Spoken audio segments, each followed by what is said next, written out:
Kami mohon kepadamu supaya Engkau menguatkan dan menolong kami hari ini di waktu pemberitaan firman Tuhan. Biarlah hidup kami menjadi tanah yang subur, di mana ketika benih-benih firman-Mu ditaburkan, akan bertumbuh dan berbuah di dalam hidup kami demi kemuliaan Tuhan, dan untuk menjadi berkat bagi kami dan tempat di mana kami ada. Tuhan, jauhkan semua penggoda pencobaan Tuhan.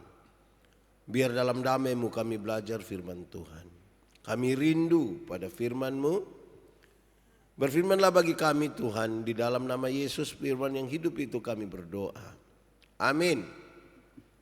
Bapak Ibu Saudara-saudara, di bulan pendidikan Gemit, di hari Minggu ini tema yang ditetapkan oleh Majelis Sinode Gemit adalah pendidikan sebagai ibadah. Pendidikan sebagai ibadah.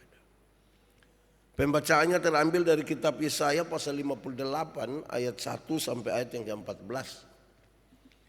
Yesaya 58 ayat 1 sampai ayat yang ke-14.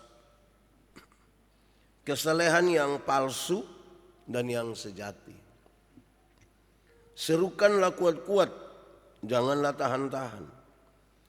Nyaringkanlah suaramu bagaikan sangkakala. Beritahukanlah kepada umatku pelanggaran mereka, dan kepada kaum keturunan Yakub dosa mereka. Memang setiap hari mereka mencari aku, dan suka untuk mengenal segala jalanku, seperti bangsa yang melakukan yang benar, dan yang tidak meninggalkan hukum Allahnya. Mereka menanyakan aku tentang hukum-hukum yang benar.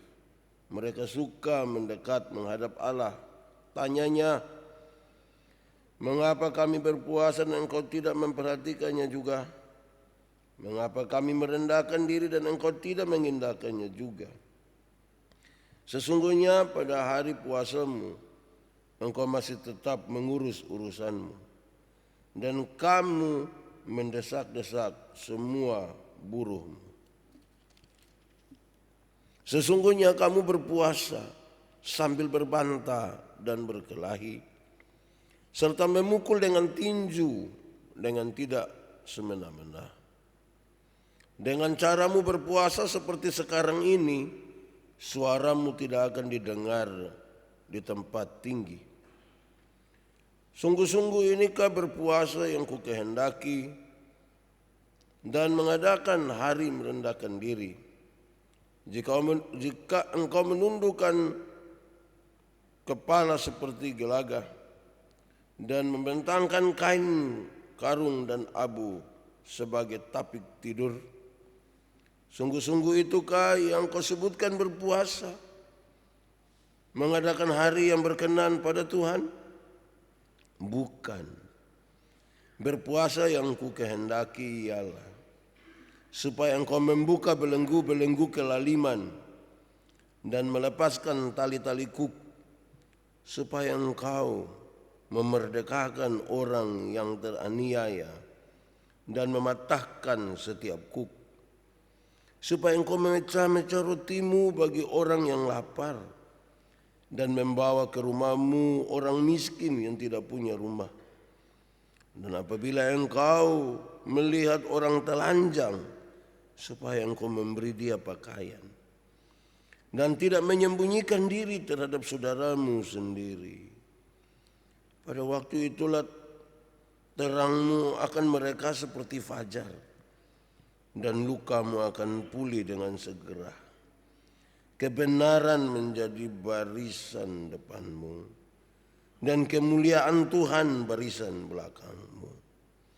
Pada waktu itulah engkau akan memanggil, dan Tuhan akan menjawab. Engkau akan berteriak minta tolong, dan Ia akan berkata, ini aku. Apabila engkau tidak lagi mengenakan kuk kepada sesamamu, dan tidak lagi menunjuk-nunjuk orang dengan jari dan memfitnah. Apabila engkau menyerahkan kepada orang yang lapar apa yang kau inginkan sendiri, dan memuaskan hati orang yang tertindas, maka terangmu akan terbit dalam gelap, dan kegelapanmu akan seperti rembang tengah hari. Tuhan akan menuntun engkau senantiasa dan akan memuaskan hatimu di tanah yang kering dan akan membaharui kekuatanmu. Engkau akan seperti taman yang diairi dengan baik dan seperti mata air yang tidak pernah mengecewakan.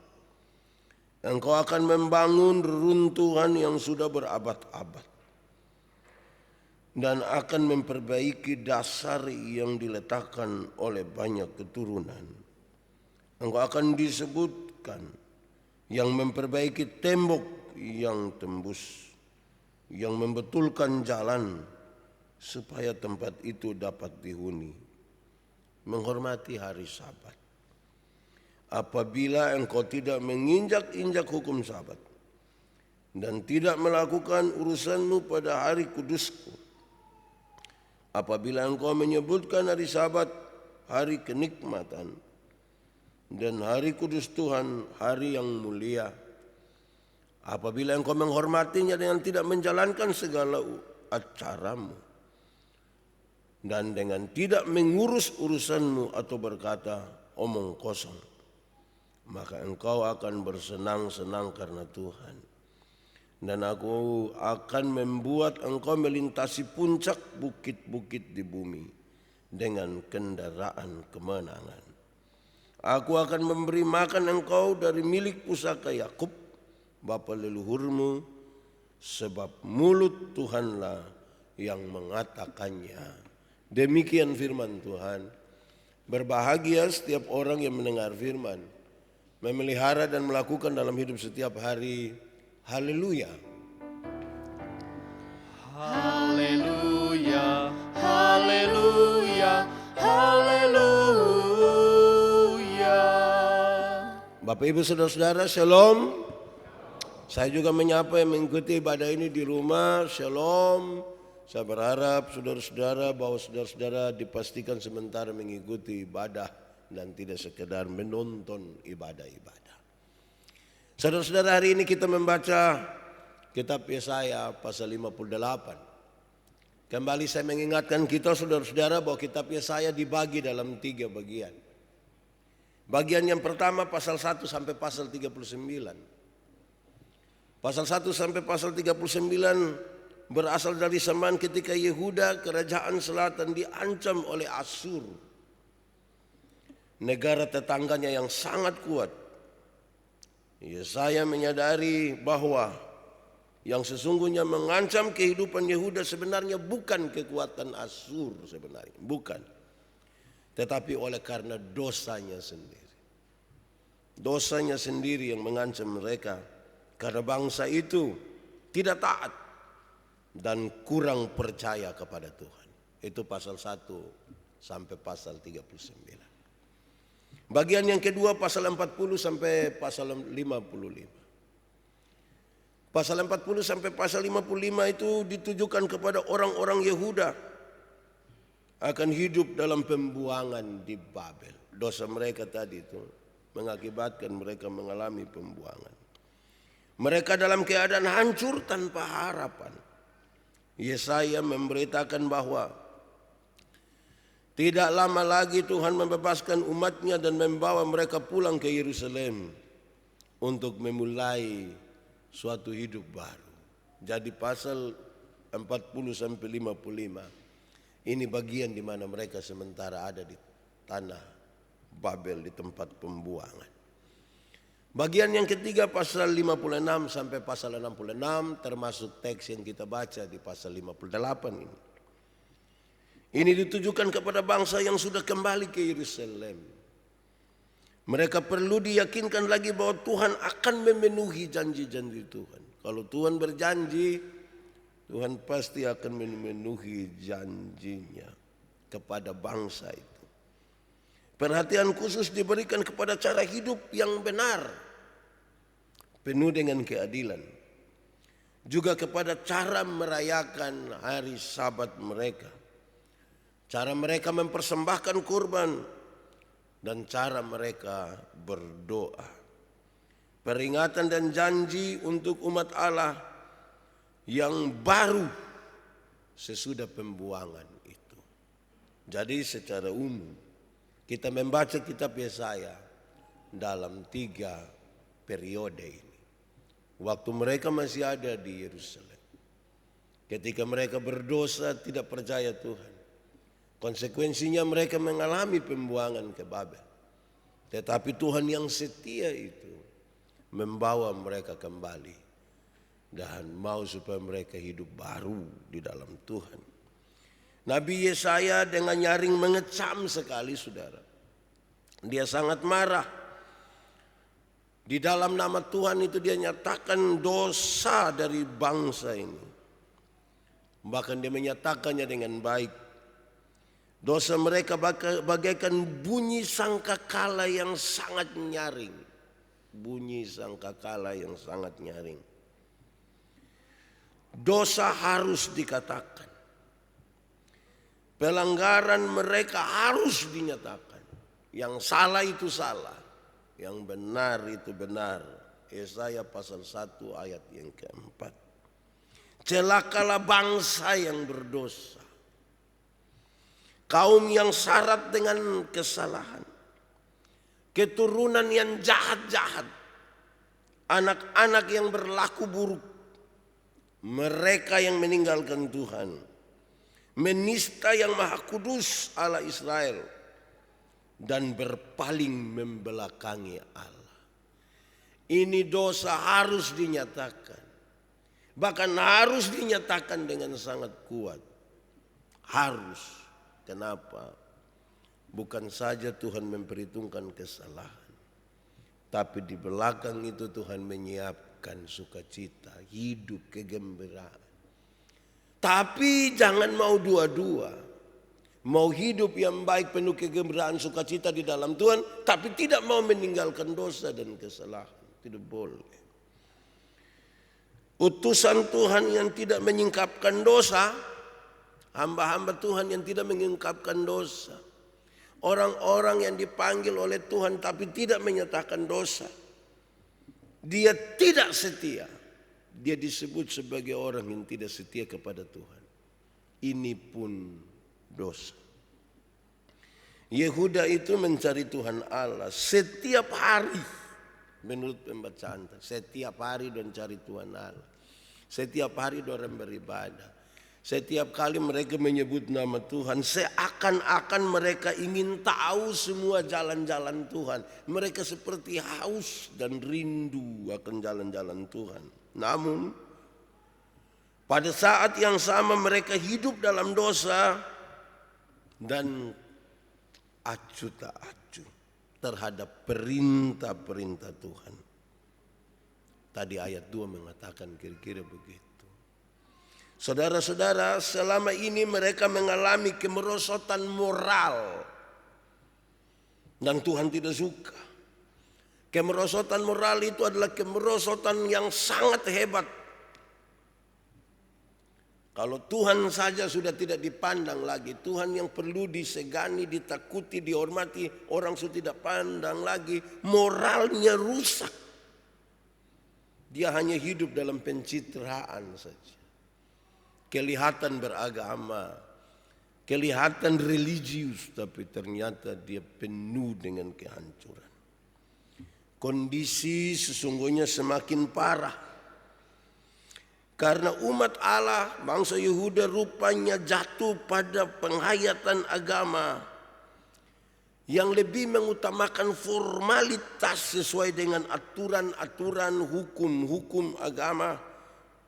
Namun secara hakiki mereka tidak dekat dengan Tuhan. Berusaha taat kepada aturan-aturan agama, syariat-syariat. Tetapi secara hakiki mereka tidak dekat dengan Tuhan. Mereka jauh. Umat Allah sedang mengeluh bahwa Tuhan tidak mau menolong mereka.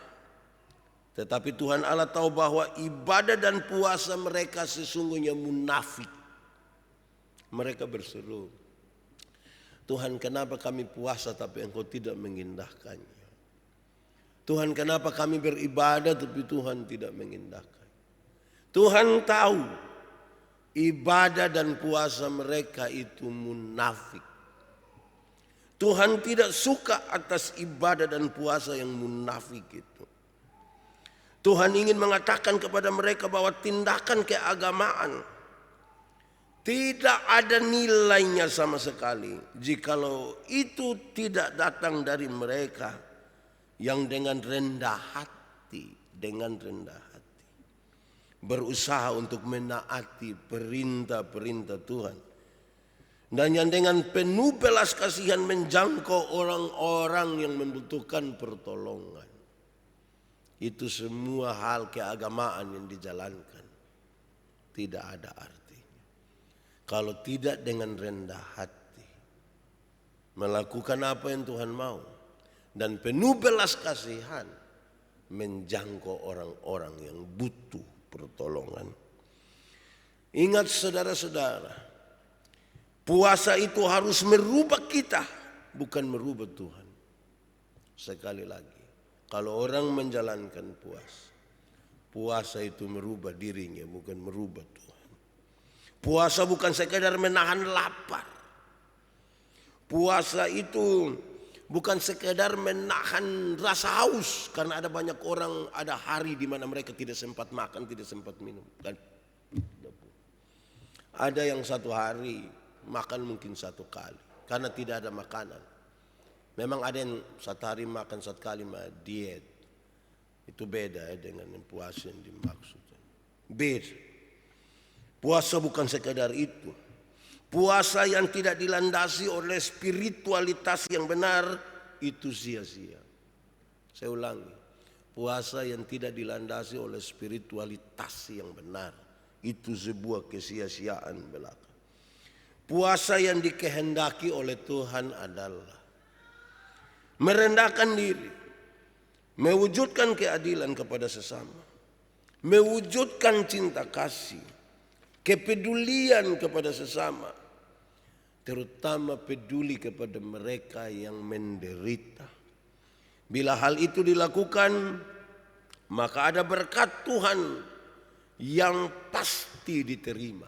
Kalau itu dilakukan tadi, puasa yang dikehendaki Tuhan itu, yang merendahkan hati, mementingkan keadilan, peduli kepada mereka yang susah, pasti ada yang diterima.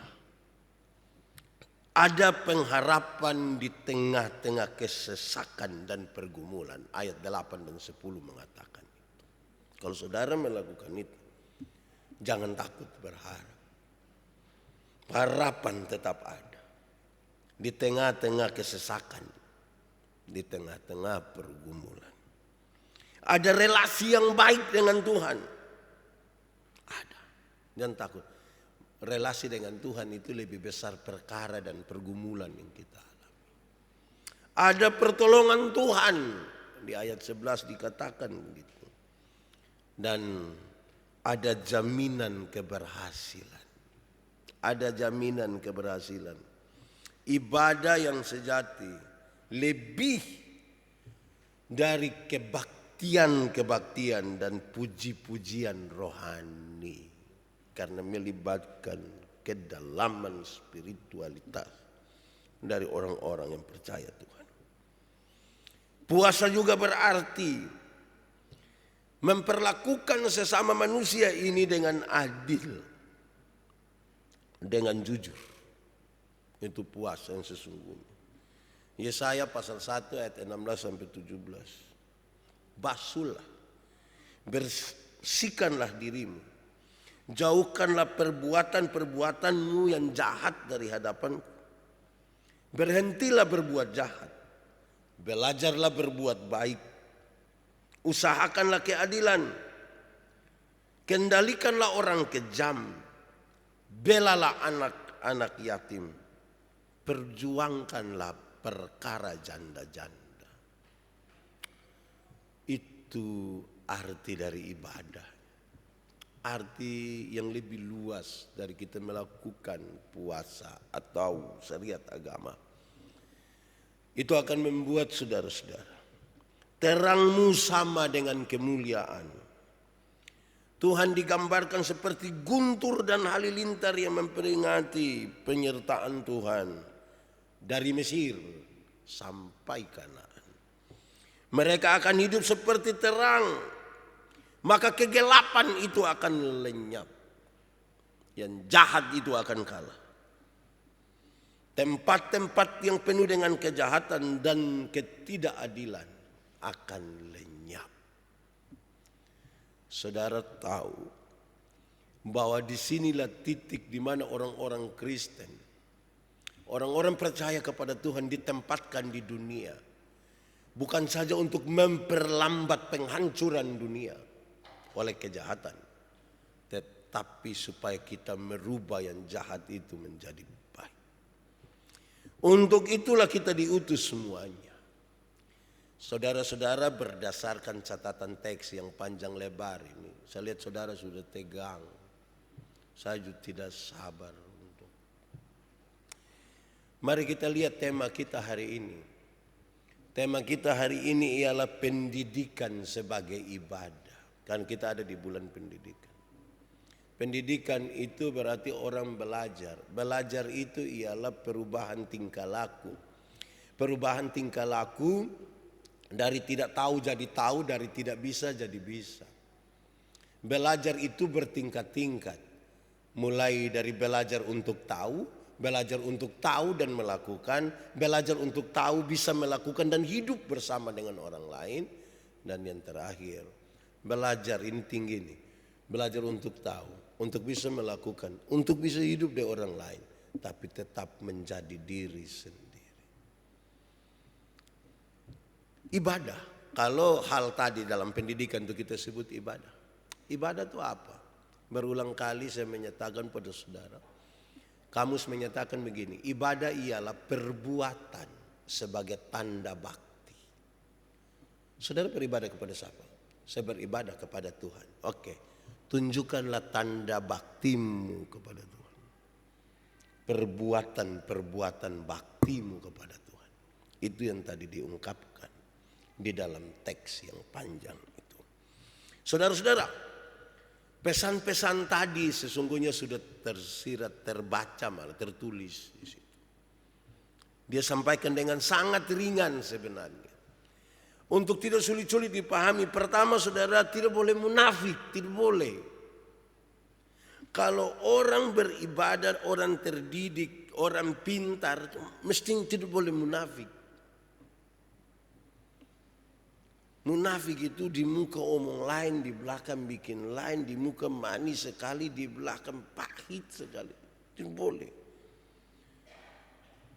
Munafik itu sangat berkaitan dengan berpura-pura. Pura-pura, apalagi kalau munafik di hadapan Tuhan berarti dia pura-pura percaya. Pura-pura setia.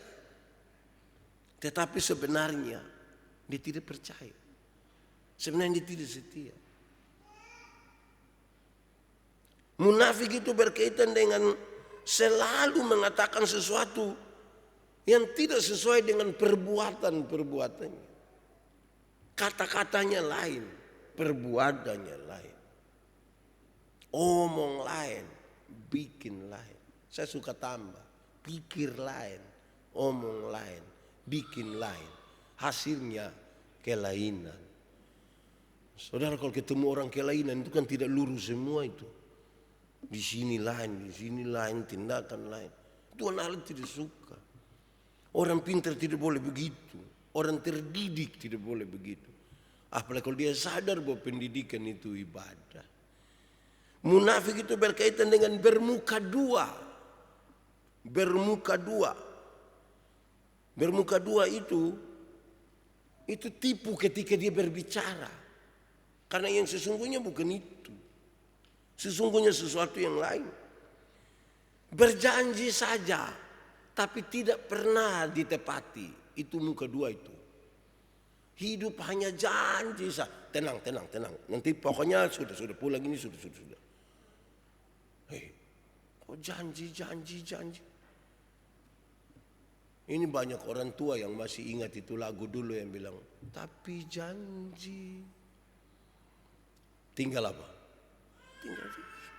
Lama-lama kita janji, orang baru lihat kita pemuka, dia bilang, janji sudah datang.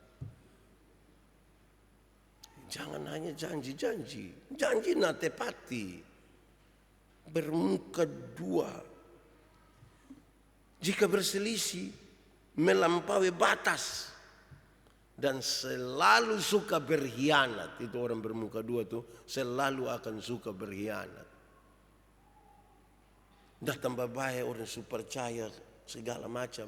Tapi dia mengkhianati kepercayaan. Tuhan Allah tidak suka. Tuhan Allah tidak senang. Tuhan Allah tidak mau. Jadi kalau kita merujuk kepada tema ini, pendidikan itu ibadah. Maka yang paling pertama, orang terdidik yang beribadah itu tidak boleh munafik. Ya. Tidak. Benar itu benar. Salah itu salah. Kedua, mesti sopan. Orang terdidik yang beribadah itu sopan. Sopan dalam semua hal. Tindakan, bicara, kata apa lagi? Berpakaian. Semua sopan. Itu bagus itu. Kadang-kadang saudara kita ini tidak sopan. Ini orang ada makan soto di sebelah. Dia bangkok. Hai, kesian orang di sebelah ini. Saya tinggal di kos ini. Dekat-dekat dan banyak orang. Woi, pagi begini kalau dong siap, dong mandi atau sikat gigi itu kita pusing. Hei, separuh di sebelah. Wah. Dong ke kucing bakal lain. Aku apa yang termoga ruang ke rongkongan kok? Sopan. Baik, sekarang sudah pakai masker jadi kayak agak baik. Acara-acara begitu kok panggil kita pi makan itu kan orang yang pendiam ke saya ini kan di meja makan suka omong toh. Nah bayangkan kalau tidak pakai masker baru om.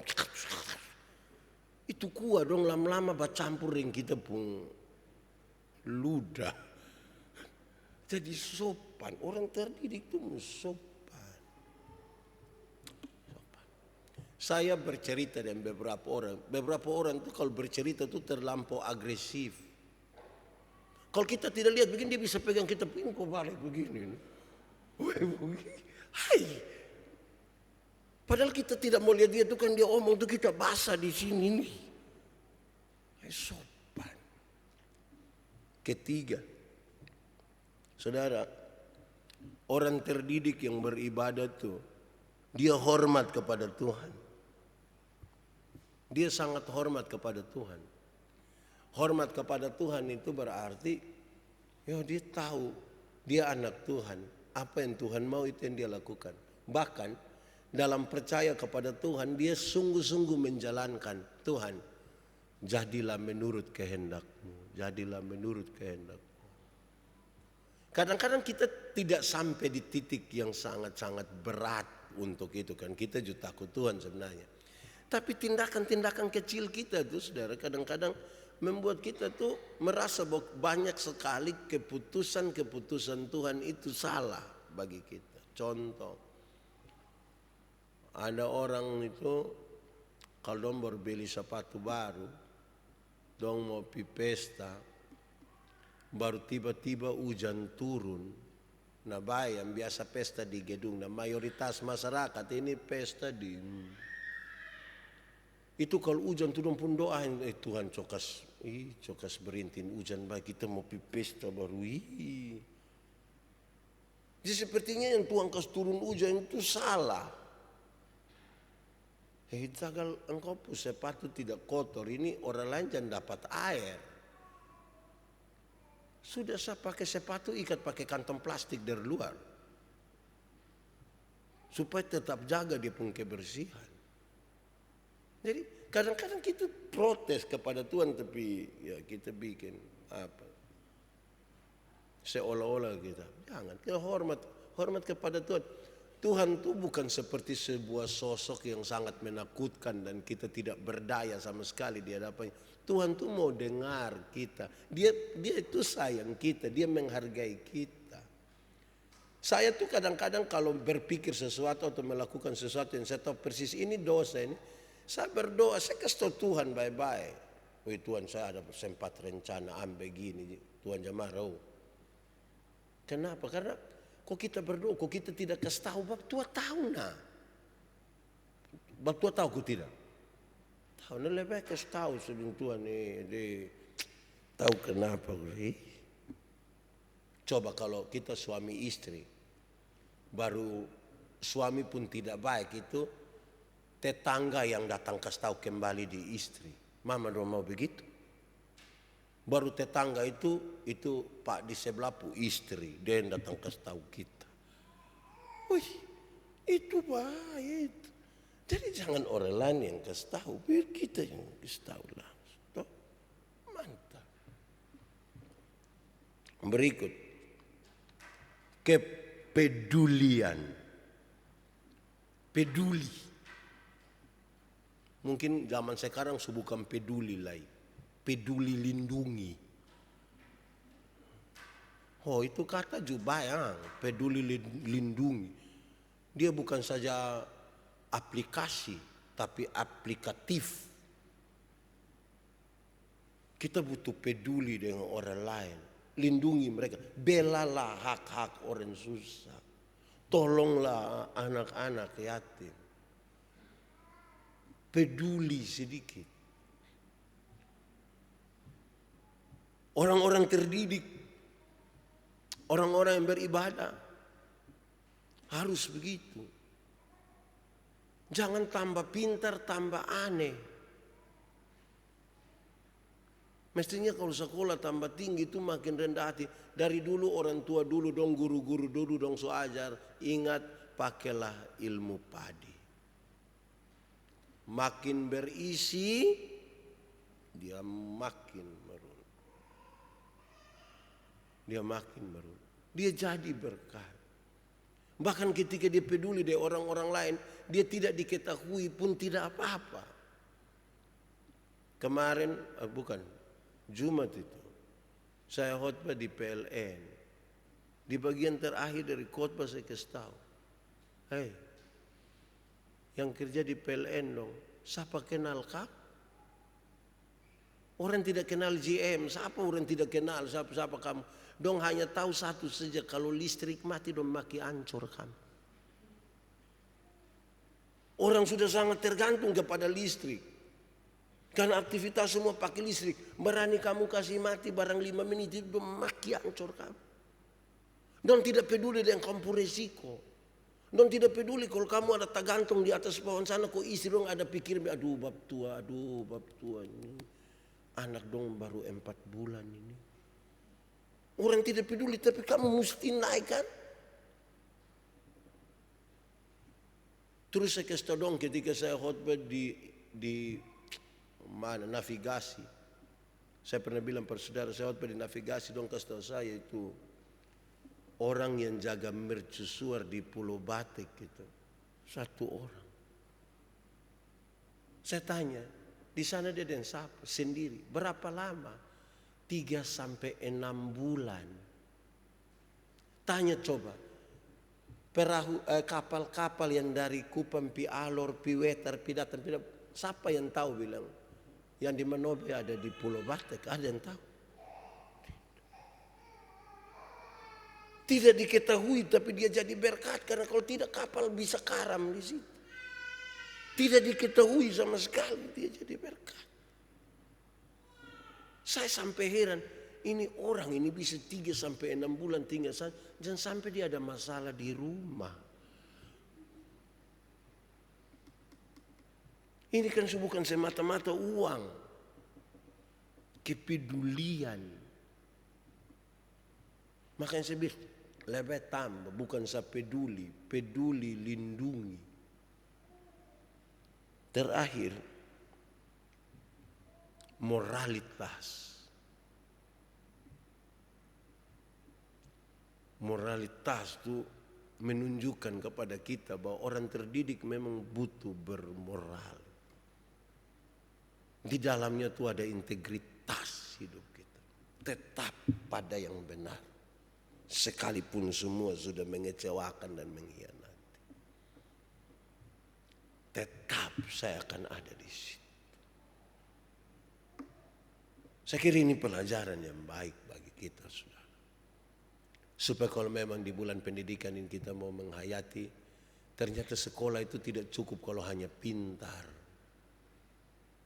Dia harus tambah sejumlah hal yang kemudian memuliakan Tuhan dan menjadi berkat bagi sesama. Mari kita tunduk kepala di hadapan Tuhan. Kita berdoa. Ya Tuhan,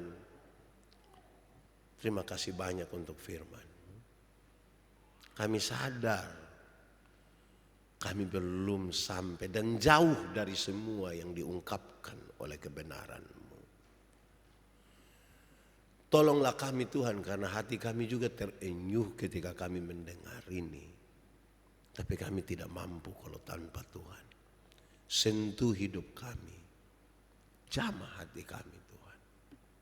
Kuatkan dan teguhkan kami. Di dalam nama Yesus Kristus kami berdoa. Amin. Bapak Ibu Saudara-saudara, untuk pengakuan iman sejemput kita semua berdiri. Mari bersama-sama dengan semua orang percaya pada segala tempat, segala waktu. Kita mengikrarkan pengakuan iman kita menurut pengakuan iman rasuli, dengan masing-masing kita berkata demikian. Aku percaya kepada Allah, Bapa yang Maha Kuasa, Khalik langit dan bumi. Dan kepada Yesus Kristus, Anaknya yang tunggal Tuhan kita, yang dikandung daripada Roh Kudus, lahir dari anak darah Maria, yang menderita di bawah pemerintahan Pontius Pilatus, disalibkan, mati dan dikuburkan, turun ke dalam kerajaan maut. Pada hari yang ketiga, bangkit pula dari antara orang mati, naik ke surga, duduk di sebelah kanan Allah, Bapa yang Maha Kuasa, dan akan datang dari sana untuk menghakimi orang yang hidup dan yang mati. Aku percaya pada Roh Kudus, gereja yang kudus dan am, persekutuan orang kudus, pengampunan dosa, kebangkitan daging, dan hidup yang kekal.